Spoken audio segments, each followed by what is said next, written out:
I think I just thought we should take this opportunity to kind of reflect on the monarchy's place within our political systems. This is a very politically orientated space.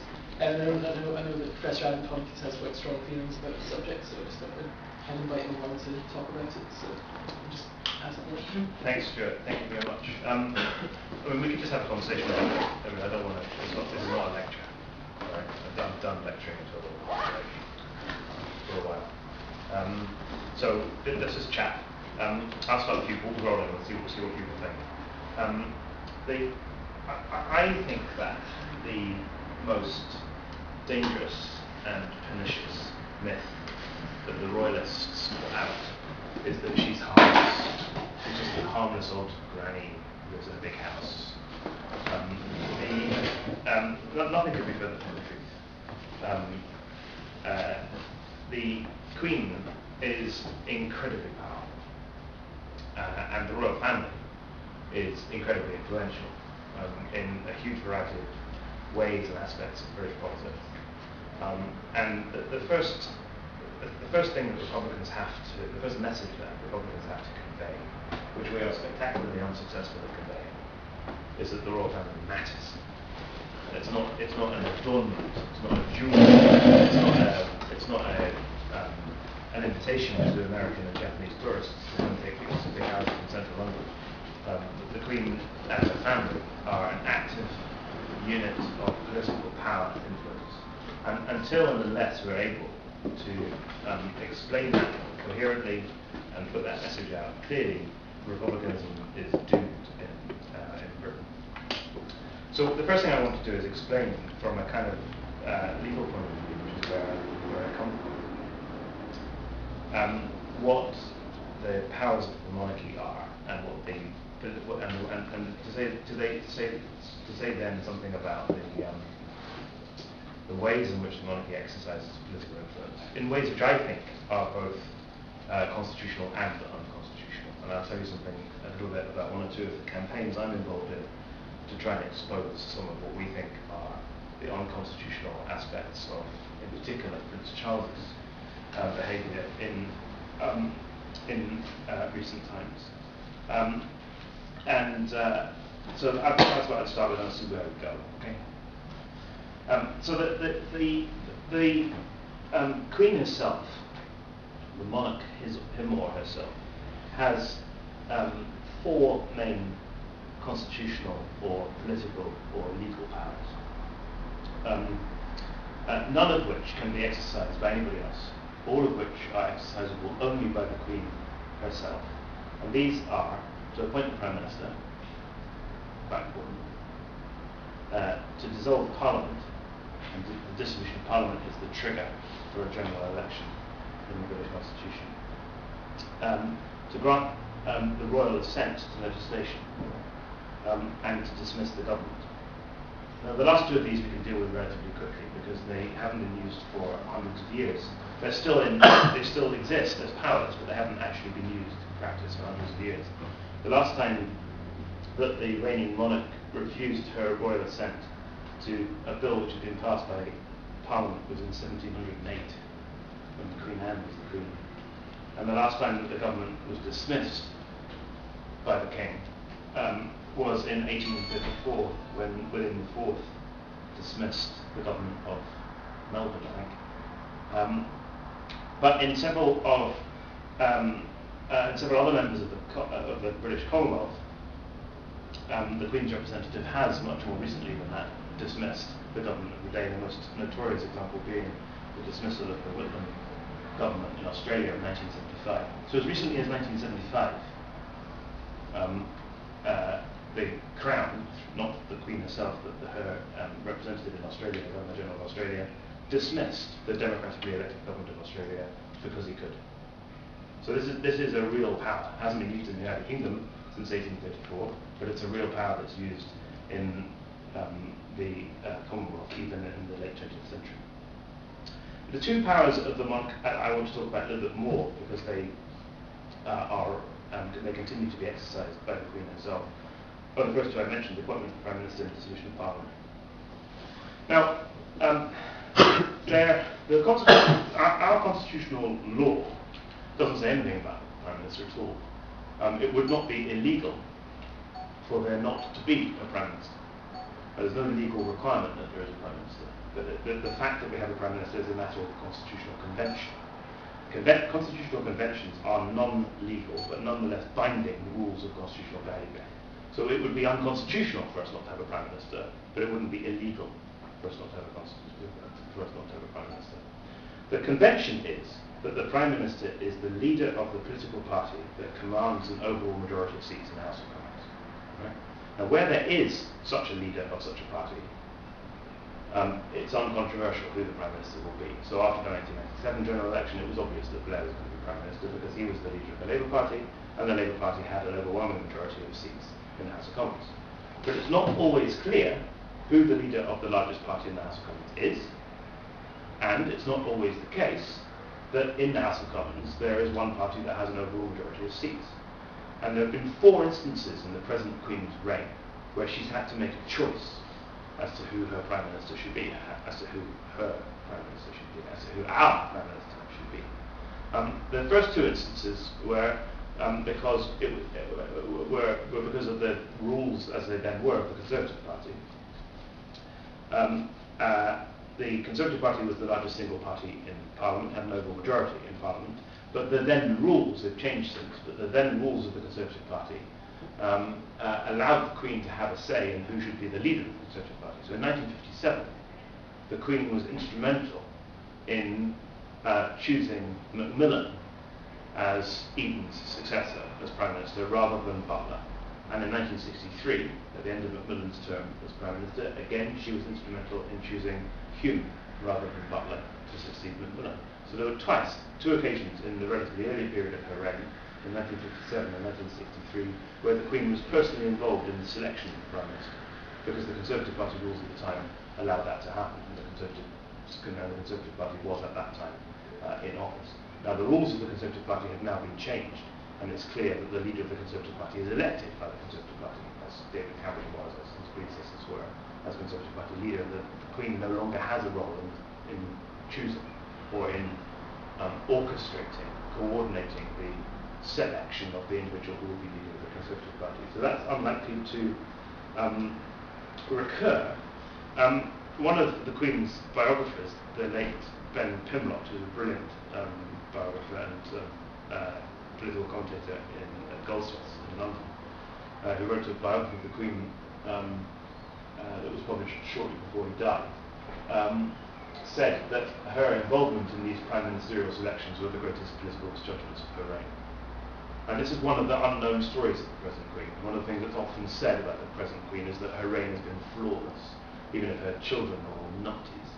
And even if Prince Charles is notorious for his political involvement in various sorts of campaigns, and I'll come to that in a moment, the Queen herself, it's often claimed, has been perfect, flawlessly above the political fray for the entirety of her reign. Not true. The Queen was directly and personally involved in the most important, one of the most important questions of British politics, twice in her reign, in 1957 and 1963, where she was personally involved in the selection of who the Prime Minister would be, because the Conservative Party rules then allowed that to happen. The other sort of occasion that can arise, and of course has recently arisen, in which it's not clear, or not necessarily immediately clear, who the Prime Minister should or will be, is where you have a hung parliament, where you have no one party that has no overall majority seats in the Commons. And the last time before 2010 that arose was in 1974, and then of course it arose again last May. Now, one of the things that happened in the run-up to the last election was that Sir Gus O'Donnell, whose initials are GOD, or God, took it upon himself. He's the Cabinet Secretary, head of the Home Civil Service, the most senior civil servant in the country. Sir Gus O'Donnell took it upon himself to write down, as authoritatively as could be done, the rules pertaining to the formation of the government in the event of a hung parliament. They've never been written down before. And these are matters of constitutional convention. Constitutional conventions arise out of habit, custom, tradition, the things that we ordinarily do. Same way any other kind of behavioural or social conventions arise. We need to write them down for them to exist. We observe them because you observe them. But Gus decided that, well, no, we needed to write these down make this as clear as possible, was Mervyn King, the governor of the Bank of England, because he thought that it was in the economic interests of the City of London for it to be clear rather than unclear who the next government should be. Because if there's political instability, there would be economic instability. And economic instability if you're the governor of the Bank of England is not conducive to the public good. So it's interesting that these two wholly unelected, rather shadowy figures, the Queen's private secretary and the governor of the Bank of England, should take it upon themselves to put pressure on another shadowy and unelected figure, Gus O'Donnell, the cabinet secretary, to write down rules which have never been written down before, to make them as clear as possible as to who should be the Prime Minister in the event that we the people, this is a long sentence, and we the people only appear at the end of the sentence, but we the people elect. So, it's an interesting kind of snapshot of the kind of hierarchy of political power in Britain. You start with the palace, and then you go to the bank, and then you go to Whitehall, unelected, and then you go to the people. Make of that what you will. So now the rules are, the rules that Gus O'Donnell elected to write down are very controversial, because Nick Clegg, remember in those days when we all agreed with Nick, Nick Clegg said during the election campaign, and was it on the Friday morning outside the Liberal Democrat HQ, Cowley Street, that he thought that if there was one party that had the largest number of seats and the largest number of votes, that party should be given the first right to try and form a government. And there was such a party after the 2010 election, because the Tories got more votes than anybody else, and they got more seats than anybody else. So Nick Clegg's view, as leader of the Liberal Democrats, was that the Tory party and its leader David Cameron should have the first shot at being, David Cameron should have the first shot at being Prime Minister, and the Tory party should have the first shot at forming a government. Now that's not the constitutional position. No one thought that in 1974. I've looked at all the archives. They're on Margaret Thatcher's website. There's a confusing story as to why they're on Margaret Thatcher's website. It's a website that many of you probably are not all that familiar with, but there's a very interesting archive on the MargaretThatcherFoundation.org, or whatever it is. You can Google it. And it includes a whole range of documents from the recently declassified documents from the civil service about the formation of the government after the 1974 election. And I've read all of those documents, studied them very carefully, and none of them say anything about this Clegg idea that if you have one party that has the largest number of votes and the largest number of seats, that it has the first right. But that rule, even though no one had heard of it in 1974, makes its way into God's cabinet manual, because Nick Clegg is God's deputy Prime Minister. So God has to say what the deputy Prime Minister says. And a number of parliamentary committees have said, well, that doesn't belong here and should be taken out, because that was Liberal Democrat Party policy in May 2010, but it's not the Constitution. And there's a difference, Mr. Clegg, between Liberal Democrat Party policy and the Constitution. And Gus O'Donnell has indicated that passage of the draft cabinet manual will indeed be removed. But again, it's an interesting, this hasn't got much to do with the royal family or the Queen, but it's a very interesting anecdote which shows you how constitutional law is made in this country. People have nothing to do with it. Right? It's what a party leader happens to say on the steps of his party HQ on the day after an election, which is then transliterated into a constitutional rule by the civil servant. So that's appointment of Prime Minister. And the final power of the Queen that I wanted to say something about was the power to dissolve Parliament. Now, there cannot be a general election in the UK unless and until Parliament is dissolved. So the dissolution of Parliament is the formal trigger that brings about a general election, which is our little moment of democracy. We're a democratic nation one day every 5 years, as I think you said. So it's rather important, who has their finger on this trigger, who is able to start the election campaign, who's able to trigger a general election. That's a rather important question. And the answer is it's the Queen. Only the Queen can dissolve Parliament. The Speaker of the House can't dissolve Parliament, the Leader of the House can't dissolve Parliament, the Prime Minister can't dissolve Parliament. Only the Queen can dissolve Parliament. Now, the Constitutional Convention is that the Queen will dissolve Parliament whenever she's asked to by the Prime Minister. But that's the headline, it's not the reality. There are circumstances in which the Queen would be acting constitutionally if she refused a prime ministerial request to a dissolution, and there are circumstances where the Queen would be acting constitutionally if she insisted that Parliament is dissolved, even though the Prime Minister didn't want Parliament to be dissolved. Both of these things happened in the 20th century. These are not fictions of my imagination. Both of these things happened during the period between 1909 and 1911. All of this may be taken away. There's a bill before Parliament at the moment called the Fixed Term Parliament Bill.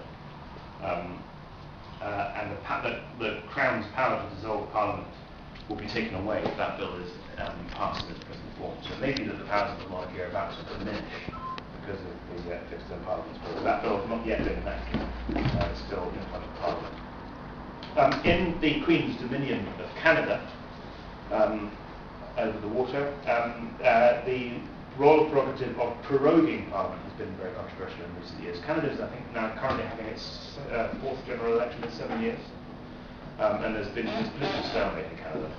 And I'm absolutely not an expert on Canadian politics. One of the things that's happened in the last few years in Canada is that the Prime Minister has sought to avoid a vote of no confidence in the Canadian House of Commons by having the Queen's representative, the Governor-General, prorogue Parliament, which isn't dissolving it. Proroguing is what happens between parliamentary sessions. Dissolving is what happens between parliaments.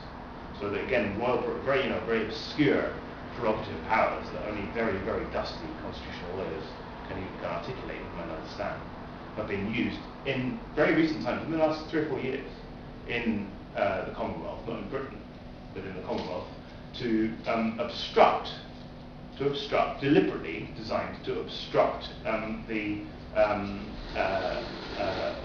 ordinary course of democratic events.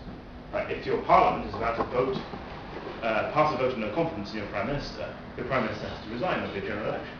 The Prime Minister is able to phone the Queen and say, look, can you get your chap in Ottawa to prorogue Parliament so that we don't have a vote of no confidence, so that I don't have to resign, so that I can carry on in office without being accountable to Parliament or people for 3 months, let's say 3 months. She said, okay, sure. And it's done. And that happened in, I forget it was 2008 or 2009. I'm not making this up. Sounds like I'm making it up. It's completely insane, but it's true. So, the first thing I wanted to say then has now already been said. What I've done is I've tried to paint a picture of the real legal and constitutional powers which the monarch continues to exercise, not only in the United Kingdom but in the dominions and colonies of Canada and Australia. Never mind the overseas territories which Britain still actually controls. We still have, I think it's 14 or 16 overseas territories. Places like Gibraltar, military bases in Cyprus, a place called the Chagos Islands in the middle of the Indian Ocean, Falkland, which are entirely governed through prerogative powers. So their constitutions are the gift of Crown powers. Their constitutions can be changed if the Crown decides to change them. And that recently happened in the case of, what are those islands called? The Turks and Caicos Islands, which have been in the news recently because that's where that Tory benefactor lives. What's his name? The one that bankrolls the Tory party. I've forgotten his name. He lives there. It's a tax haven. And their constitution was suspended by the Crown. The Queen simply just suspended the constitution for 2 years because of allegations of corruption in the Turks and Caicos government. So the Turks and Caicos Islands are now ruled directly by foreigners rather than by their own people in the Turks and Caicos. So we still have an empire. We talked about the British Empire in the past. We still have an empire. There are about 250,000 people around the world who are under the direct rule of the British Crown in places like Bermuda, Turks and Caicos Islands, British Indian Ocean Territory, and so on. These are, again, this would be the empire would have been impossible without a crown. Republics don't have empires. Well, not in the modern world, but in the ancient world, not in the modern world. Apart from America, that's the different story. Right, now, and that's a monarchy anyway. So that's what I want to say about the powers of the monarch. The next thing I want to because even if you were to legislate all of those powers away, even if you were to say, well, we'll have an Act of Parliament that will deal with the appointment of the Prime Minister, and we'll simply say that the Speaker of the House of Commons is the person who appoints the Prime Minister, or whatever it is. If the Fixed Term Parliament Bill is passed and becomes the Fixed Term Parliament Act, and it takes away the Crown's power of dissolution of Parliament. If you did this with all of the Crown's powers, the Crown would remain incredibly powerful because of its influence. So I want to say something about the Crown's private influence as well as the Crown's increasingly public influence. The private influence of the Crown is best demonstrated through the weekly meetings that the Prime Minister has with the Queen. And funny enough, because they're weekly meetings, they happen every week. So the Prime Minister meets the Queen privately every week. Every single week of her reign, she has met the Prime Minister when they're both. Now that is access to political power that nobody else in the country has had. David Cameron is what, her 11th or 12th Prime Minister? Something like that. And every week she meets privately with the Prime Minister to discuss what? We have no idea. We are told, right, that nobody else is present in the room when the two of them are together. Perhaps they get odd corgi. But no one else is present in the room when they're together. There are no officials. The Queen's Private Secretary is not there. The Prime Minister's civil servants are not there. No other ministers are there. So we're told. And that the content of these meetings is strictly confidential. We don't know what is discussed. So we have no idea. And we're not allowed to know. Right? So this is all very, very strictly protected by constitutional law. There's a complete veil of secrecy around this. We know that they meet weekly. We don't know how long they meet for. We think it's something like about 45 minutes or an hour. We don't know what they drink, whether it's dry or sweet cherry. And we don't know what they discuss. We don't know whether the Prime Minister sets the agenda, whether the Queen sets the agenda, whether they just chat about football, and what Ask Jose Mourinho is, or whether they talk about bills before Parliament, or suspending the Constitution of the Turks and Caicos Islands, or whether he's really going to wear that hideous morning suit at Kate's wedding tomorrow. We have no idea. And moreover, we're not allowed to know. Right? We're not allowed to know. Any request that you put in under the Freedom of Information Act, or whatever, any parliamentary question that any MP asks about what the Prime Minister discusses with the Queen will not be asked. And we're not allowed. Strictly confidential. Okay? So the private influence of the Queen at the very top of government could be absolutely immense. Let me give you an example, and you'll understand why this example is so important, or at least why it's so important to me in a minute. Let me give you an example. In the UK, we now have a Freedom of Information Act. It's not a particularly powerful Freedom of Information Act. We do at least have a Freedom of Information Act. We didn't have one until the Labour government of 1997. But we have a Freedom of Information Act. It came fully into force only 6 years ago, in 2005. Of course, as with any Freedom of Information Act anywhere in the world, it's subject to a series of exemptions. And one of the exemptions is communications with the royal household. So communications between government ministers and the royal household are exempt from freedom of information. And it's section 37 of the Freedom of Information Act. Now, this is going to get a tiny bit technical, but bear with me. Under the Freedom of Information Act, there are two sorts of exemptions to freedom of information. There are absolute exemptions, and there are exemptions which are subject to a public interest test. And Section 37, which was the royal household communication exemption, was an exemption which was subject to the public interest test, which is to say that the government could rely on the Section 37 exemption to deny you access in an FOI request, only if the government could show that it was contrary to the public interest for you to be given that information. Okay? So and the burden of proof was on the government. The government had to show that it was contrary to the public interest for you to be given information about communications between government ministers and the royal household. Now, in 2010, that public interest element of the exemption in Section 37 was taken away. And the Section 37 element, the Section 37 exemption to freedom of information, that's to say communications between government ministers and the royal household, is now an absolute exemption. So no harm, nothing contrary to the public interest now needs to be shown before the government can simply say, with regard to any FOI request, that if it pertains to correspondence between ministers and the royal household, that information will not be disclosed, even if it won't be disclosed, even if to disclose it would do no harm to the public interest. There's an absolute exemption. Moreover, the exemption has been extended so that it doesn't only apply to communications between ministers and the Queen, and ministers and to communications between ministers and the heir to the throne, as it formerly did. It now also applies to communications between ministers and the heir to the throne. And all of this is now not a public interest exemption subject to the harm principle, but an absolute exemption. Why was that done? Here's my question. I mean, irrespective of what you think of freedom of information, and irrespective of what you think about the strength of the British Freedom of Information Act, irrespective of what you think about the existence of 37 at all of which we could talk about, but why was that change made, and under whose influence was it made? Who asked the government to do it? Did the government think, we really should do that? Was it the government's own initiative? Who in the government would have thought? This is the Brown government that introduced it. The Brown government introduced it, Parliament passed it just before the general election, and the current government implemented it. So all three parties are implicated in this. Right? The Labour Party introduced the measure, and the current coalition government implemented it. So all three parties are behind it. Why?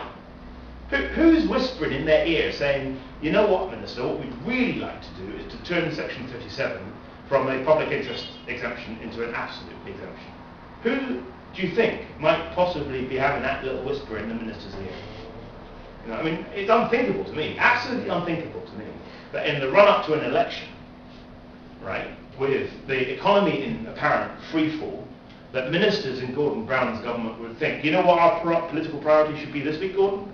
Our political priority this week, Gordon, should be turning the Section 37 exemption from a public interest exemption into an absolute exemption. It's who in the Brown government would have thought that for themselves? It doesn't seem plausible to me to suppose that that was kind of Margaret Beckett's little bee that was buzzing around in her bonnet, or that was something that Alistair Gordon went into politics to achieve. So, of course, questions have been asked in Parliament about where the idea came from to turn Section 37 from a public interest exemption into an absolute exemption, and none of these questions will be answered. Ministers routinely say that they will not even tell MPs, never mind us, they won't tell MPs what the relationship is between the royal family, members of the royal family, and lawmaking, policy making in the British government. Now, my theory is that this is all to do with a case that I became involved with that I want to tell you a bit about. There's a Guardian journalist called Rob Evans, and the Guardian and the Independent and one of his other newspapers have been running stories for 20 years about the increasing political involvement of Prince Charles. That's it, you can no longer command the impossible. Only in the one of possible. So Republic's off the agenda now.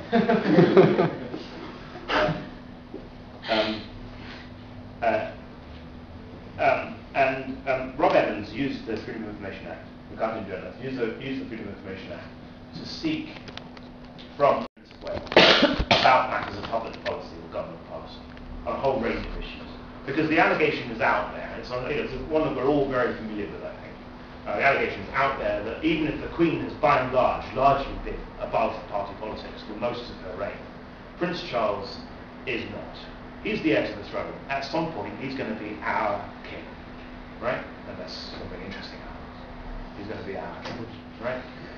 And he has not conducted himself throughout his adult life in a way which brings him above party politics, in the way that his mother has. Okay? Now, all of this, it's already a myth, because his mother is involved in party politics in ways that I've already explained in terms of what she did in 1957, what she did in 1963, and also in terms of the fact that she's very well known. There is one policy that she's very widely known to support, and that is the continued health, existence, and strength of the Commonwealth as an international agency. And the Queen is a big defender of and believer in the Commonwealth as an international organisation. And that's a political organisation. You just look at the Commonwealth's home page. Look at the Commonwealth.org.uk, wherever it is. Just look at the British Commonwealth's home page. You'll see how political that is as an organisation. And the Queen is very well known. It's the only big policy that she's very well known, vociferous support but she is very well known vociferously to support the continued strength, expansion, and development of the Commonwealth as an international organisation. And so it's not true that she's entirely above party politics, but it is true that her son, her oldest son, the heir to the throne, Prince Charles, Prince of Wales, is deeply involved on a daily basis in all kinds of political campaigning and lobbying behind the scenes, under the counter, below the line, invisible lobbying with government ministers. And this is just a list. This is a list of what we know in public that he's talked about. These are all political issues, and they're all party political issues. Holistic genetically modified crops, cuts to the armed forces, architecture, planning, agricultural issues, and so on and so on. Right, now these are all party political issues. They're all political issues. They're all matters of public policy. They're all party political issues. The political parties disagree with one another about the future of the common agricultural policy. They disagree with one another about zoning and green belts and brown belts and planning and architecture. They disagree with one another about cuts to the armed forces. They disagree with one another about medicine. And yet Prince Charles has seen it upon himself to get engaged publicly in all of these areas. We think, the Republicans I work with, the Guardian newspaper, thinks that this is highly likely to be the tip of the iceberg, and that underneath, below the waterline, there is likely to be an enormous quantity of information that shows just how deeply implicated the Prince is in the daily, routine business of government. And so we put in a few FOI, well, I didn't, Rob Evans at the Guardian put in a few FOI requests, and all of them were flatly turned down. He wasn't given access to any information at all. And so he complained to the Information Commissioner, which is the first thing you do if you lose an FOI request. And the Information Commissioner upheld the government's refusals to disclose all of this information in all 7 cases. And there is now an appeal to the upper tribunal, which is the next stage of the legal process. And if that stage is lost, then we can go onwards and upwards to the Court of Appeal if we want. And I was involved in the upper tribunal case. The Guardian asked me to put in a witness statement and to put myself forward as an expert witness on the constitutional position of the Prince of Wales, and to construct constitutional arguments as to why the Information Commissioner had got it wrong, and why the Guardian should be given access to at least some of this information. Can I just ask what reason the Information Commissioner gave for his decision? Because he said it would be contrary to the public interest for the Guardian to have this information, because it was necessary to protect the confidentiality of correspondence between government ministers and the Prince of Wales in order to safeguard the constitutional convention that the Prince of Wales has the right to educate himself in the business of government, with a view to taking over the kingship at some future date. So, because he's going to be king, right, he's got the constitutional right to, not duty or the constitutional right to educate himself in the business of government. And we said, fine, he has. I mean, there is a constitutional convention that the heir to the throne has the right to educate himself in the business of government. And I will happily send the Prince of Wales any of my books that are about British government or British constitutional law, and I will even read them to him. I will talk him through them. But our argument, of course, is that there is the world of difference between educating himself in the business of government and lobbying, which is what he's doing. Right? Now, by saying that, I mean, let me just give you one example. I'm not going to bore you with a whole bunch of examples about all of these different things. You can read his biography, actually, if you want to find out exactly what his politics are. Just read his biography. I don't recommend it. By Jonathan would be unbelievable, but very damaging actually to his case in this argument. But let's give one example. Last year, there was a big planning dispute in West London involving the site of the Chelsea Barracks.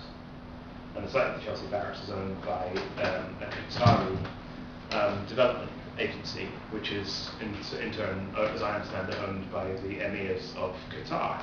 This is one of the Arab Emirates, not part of the United Arab Emirates. It's an independent Arab Emirate. And it's going to be the site, as we know, of the World Cup in a few years' time. bizarrely. And the relationship between the British royal family and a number of these emirates in the Gulf is very close indeed. Prince Charles, as we know, has a long-standing interest in architecture. He did not like the plans that have been developed by a group of architects to develop the site of the Chelsea Barracks, which were owned by the Qataris, and he phoned his friends in Qatar and said, "Oh, I don't like this. Can you please get it?" And they stopped it. They pulled the plug. And the development company, I'm not normally very sorry for property developers, but the development company lost upwards of £20 million. And they sued the Qataris for the £20 million that they'd lost by the Qataris pulling out of all of these contracts. And the High Court judge who heard the case, Mr. Justice Voss, the High Court judge said, and I quote, "The Prince of Wales's intervention in this case was no doubt unwelcome and unexpected," which is about as damning as a High Court judge has ever been for the royal family. So I mean, now we have a High Court judge telling us that the Prince of Wales's intervention in planning disputes is unexpected and unwelcome. So, you know, this is a pretty devastating, damaging case. Now, my view is that the most important constitutional convention, which governs the entirety of the royal family and not only the Queen, is that they must be and must be seen to be above party politics. Right? The royal is not the job of the royal family to intervene in party political disputes, publicly or privately. They have to be above party politics. Right? And if and insofar as there is any obligation of confidentiality around royal correspondence between the royal household and ministers, it is in order to safeguard that reality of political independence. But where that reality of political independence doesn't exist, you can't safeguard it. You can't safeguard something that doesn't exist. Right? So we know from what's already in the public domain, the little 10% that's above the water of the iceberg. We know from what's already in the public domain that the Prince of Wales routinely, on a daily basis, engages in the business of government, engages in public disputes about public policy in the UK and elsewhere, and so there's a reason for the confidentiality to exist. That's our argument. That argument before the other tribunal, I would expect that we would lose, but it would be interesting to see exactly what kind of reasons the other tribunal gives when it eventually gets. The argument was heard over 4 days in September, and then all of a sudden, and completely unexpectedly to us, the argument was adjourned until the new year, January, February. And it may be that there are still closed hearings going on, because what happens in freedom of information cases often is that the tribunal will exclude the complainant, which is us, the guardian in this case, and will look at the information to see whether it should be released. And that happens behind closed doors. We don't even know if that's happening or not. I mean, it's the whole secrecy is now surrounding the trial. It was all a bit bizarre. One day I'll write about it and be prosecuted under the Treason Felony Act. But there's a couple of lawyers who have been in touch with me because of my involvement in this case, who are working on trying to develop a picture of exactly how deeply implicated the Prince of Wales is in development of government policy. And so we've discovered through all these lawyers and I working together through various means, asking parliamentary questions and so on, discovered that, for example, there was an Act of Parliament passed last year called the Apprenticeship Skills, Children and Learning Act. Apprenticeship Skills, Children and Learning Act. And the Prince of Wales was consulted. The government, the sponsoring government department was the what's it called, BIS, the Department for Business, Innovation and Skills. The Secretary of State at the time was Peter Mendelson, Vince Cable's department now. And this, the Department for Business, Innovation and Skills, consulted Prince Charles on the content of this legislation. Now, what conceivable interest does Prince Charles have in the content of the Apprenticeship Skills, Learning and Children Act 2010? We asked this question in Parliament. We haven't asked this. We sought a FOI request from the Department of Business, Innovation and Skills. We weren't asking for the correspondence. We know we're not going to get the correspondence. What we want to know is why the department corresponded with the Prince of Wales in the first place about this particular bit of legislation. And the response that we got was that the department is required to consult with members of the royal family, unquote. And that the content of the consultation with members of the royal family is not disclosed. So now we're asking a series of parliamentary questions about this, such as, for example, where does this obligation come from? Is it a legal or a political obligation? What would happen if the obligation was somehow violated? Could it be enforced? By whom? Through what means? When does the obligation arise? In respect of what precisely is the government department required to consult with members of the royal family, and so on and so on and so on. But it is absolutely astonishing to me that the government should claim that it is required, without citing either legal or political source for this obligation, to consult on the content of a bill that's about apprenticeships, skills and learning with members of the royal family.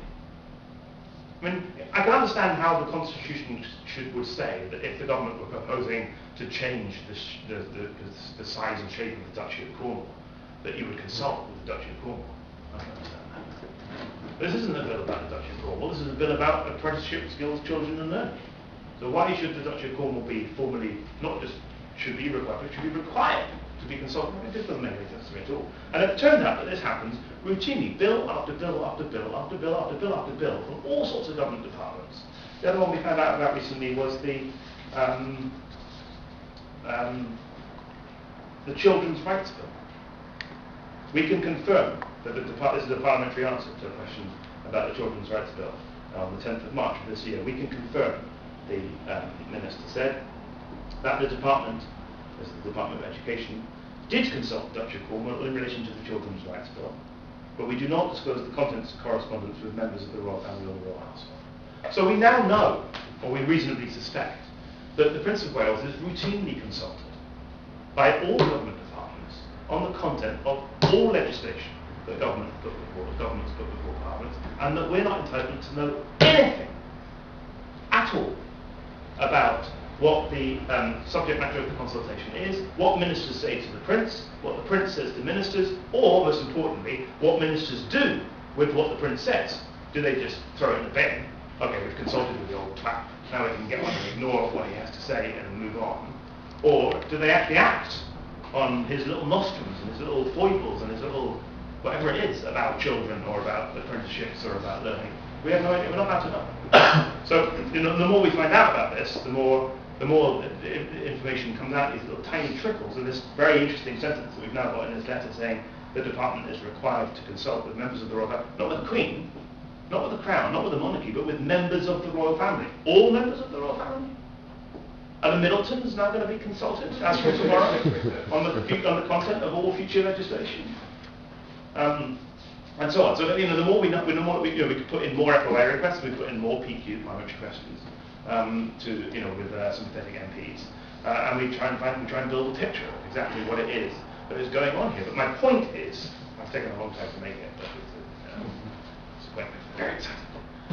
My point is that as well as the formal constitutional powers of the monarchy, the second reason why we need to be extremely concerned about the monarchy in British politics is because of the private influence that the monarchy is clearly having throughout government, not just in terms of its own interests, not just in terms of the things that the Prince of Wales is on record as having been publicly campaigning for, championing or involved in, but throughout the entirety of British politics. It doesn't seem to me that there is any issue of British politics where the government feels that it is not under some kind of obligation to consult with the Duke of Cornwall. But I've been a constitutional lawyer for 20 years, and I know constitutional lawyers have been constitutional lawyers for hundreds of years. None of us know where this obligation comes from. This seems a constitutional novelty to us, but we are trying to get to the bottom of it. We'll see if the other tribunal helps us in its judgment in the Guardian case, whenever that judgment comes out. All right, so I had two other points which I'm going to make very briefly because I've spoken for far too long. The second to last point is that the third reason why we should be very nervous about monarchy, and the third reason why we should all be rampant, vapid Republicans, is because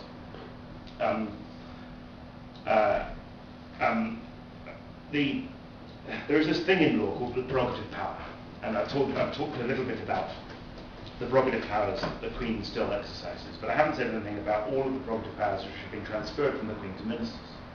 And I talk about the powers of the Crown, I talk about the influence of the Crown, and I'm going to talk about the powers that the government gets by virtue of the Crown. And there are all sorts of things that the government can do. By government, I mean Prime Minister, Cabinet, Ministers, all sorts of things that the government can do, not just can do, but does do routinely, regularly, which it has no statutory authority to do at all, but which it's able to do because the Crown gives the government the power to do it. The most obvious example is going to war. But we have no War Powers Act in the UK Constitution. We have no Act of Parliament in which our democratically elected representatives in Parliament have said to the government, these are the circumstances in which you can go to war, and if you try to go to war in circumstances other than these, you're acting illegally. We don't have any such thing in the UK Constitution because the government is legally able to go to war using a prerogative power. In the old days, it would have been a power exercised by the King or Queen herself as Commander-in-Chief. It's now a power which is exercised by the Prime Minister and the Secretary of State for Defence and Foreign Secretary, and the War Cabinet. This, of course, became very controversial in 2003 when Blair declared war in Iraq on a false prospectus, it turned out. And there was a lot of parliamentary disquiet about that, as you'll recall, and in the end, the government promised that it would bring forward a War Powers Resolution, not an Act of Parliament, but a War Powers Resolution that would limit the extent to which governments could wage war without parliamentary say-so, and would extend the extent to which Parliament was able to scrutinise government policy with regard to warmongering before the event. But no such War Powers Resolution has actually come out of the government yet. Well, it was, 8 years ago. We're still waiting for the actual text of the War Powers Resolution. A draft text was published by the Brown government, but was not worth the paper it was written on, and was ripped up by Parliament and sent back. And we're still waiting for a revised text. I think we're waiting a very long time. It seems curious to me that no one has mentioned this even in the context of the current military engagement in Libya. People have forgotten about it already. So just one example, and there are many examples. There are all sorts of examples of what we call prerogative powers that are exercisable not by the Crown itself, but by the government. So the executive branch, the Prime Minister and his cabinet, are stronger, right, more powerful, and less accountable because of the Crown. And that's another reason why you want to be very nervous about the Crown. For years and years, Parliament's been saying to the government, will you please give us a list of all your prerogative powers, so that we know what prerogative powers you think you have, so that we can hold you, so that we can begin to think about ways in which we can hold you to account in respect of their exercise. And for years and years, the government said, oh no, it's far too difficult. We can't possibly do that. But eventually they did it. Gordon Brown's Ministry of Justice, so Jack Straw was the minister, published this document in 2009, which lists all the government's prerogative powers. Here they are. All of those, and all of those, and all of those, and all of those, and all of those, and all of those, and all of those. These are just a list of all the things that the government is able to do legally and constitutionally in the UK without any parliamentary authority.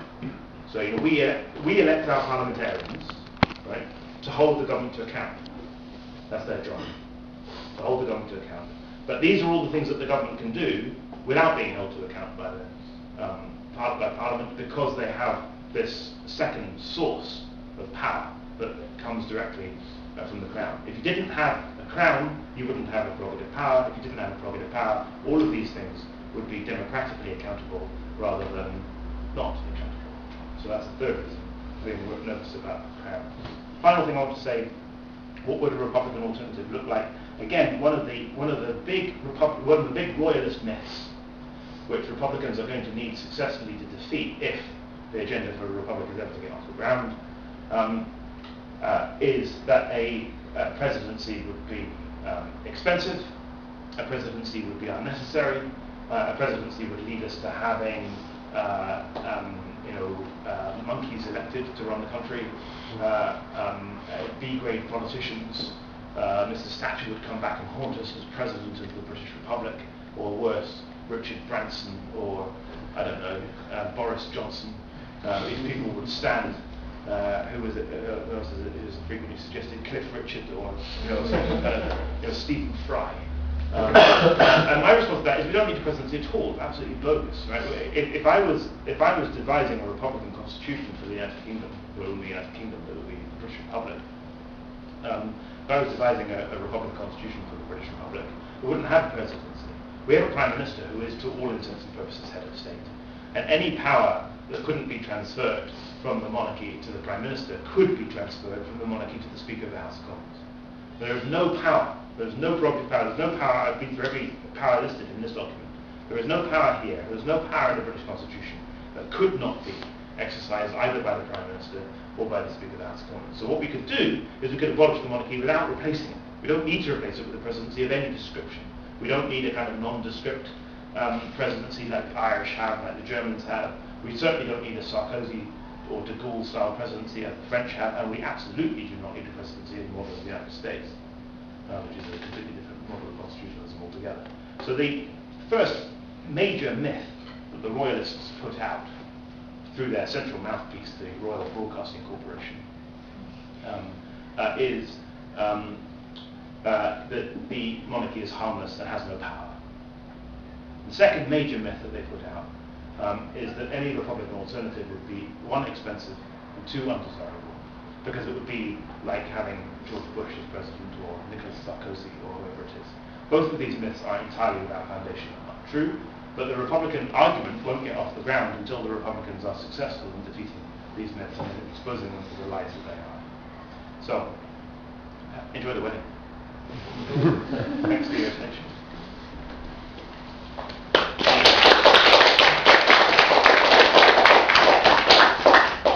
Do you have time for a few questions? I have as much time as you need. Heard people talking about royal council orders, and that these are important things where they can just make laws, or I've not been fully clear on what they are. So I was wondering if you... Yeah, orders in council. So when I said, for example, that the Turks and Caicos Islands constitution was suspended by the Queen, it was suspended by order in council. So an order in council is a piece of binding law that is made not by Parliament, but by the Crown in Council. And the Council is the Privy Council. The Privy Council meets in the Cabinet Office in Whitehall, I think more or less every week, perhaps not quite as frequently as that, maybe every fortnight, and makes law in secret. The laws are published post hoc after the event, but they meet in secret. And the laws that they make are binding, authoritative laws. They're not, customs or norms or conventions. They're not traditions. They're binding laws, and it extends to constitutional law. And the entirety of the constitutional law of the remaining British Empire, the British overseas dependent territories, is made by order in council. So it's, and again, if we had a republic, none of that would exist.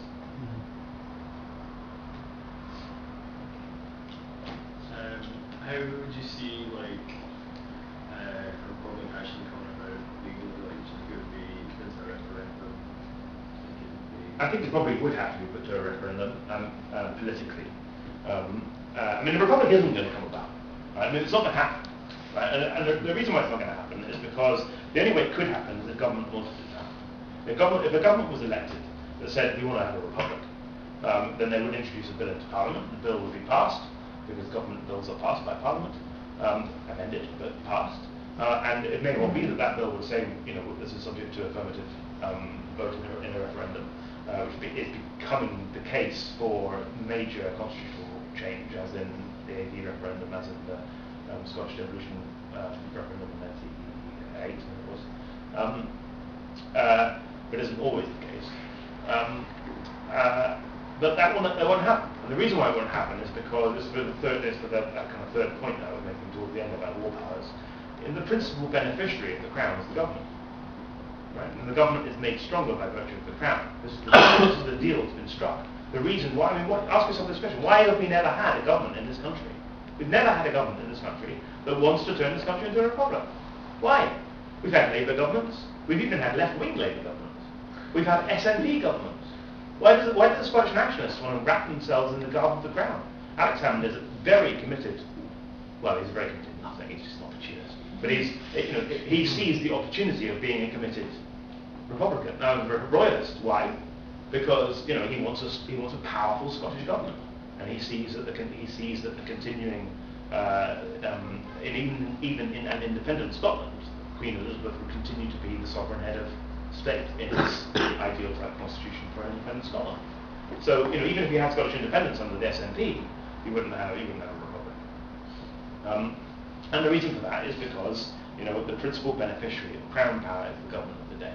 So the government of the day would be giving up, would be surrendering a huge amount of power if it were to turn the country, whether the country is Britain or Scotland, from a monarchy into a republic, because all of those powers that the government now possesses, which are prerogative powers, all of these powers listed in this document, would cease to exist, and Parliament would have to re-legislate them into existence. But Parliament isn't going to confer on the government of the day a war-making power as broad as the government's war-making power now is.